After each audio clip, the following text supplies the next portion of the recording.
nhâm tích tích còn nhâm thầy tích tích nên này cái này nhâm thầy tích tích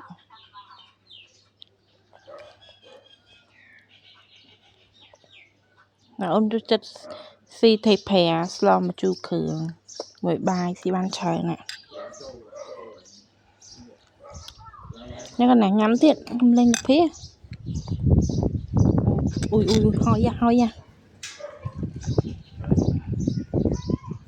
thấy mà đông mà mạt nữa anh ấy sách thầy sọt nè bé chẳng tranh áo hả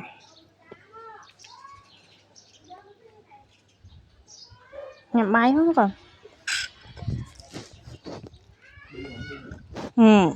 tạ thầy thông pê khi nhá nên này mạng cho con này con này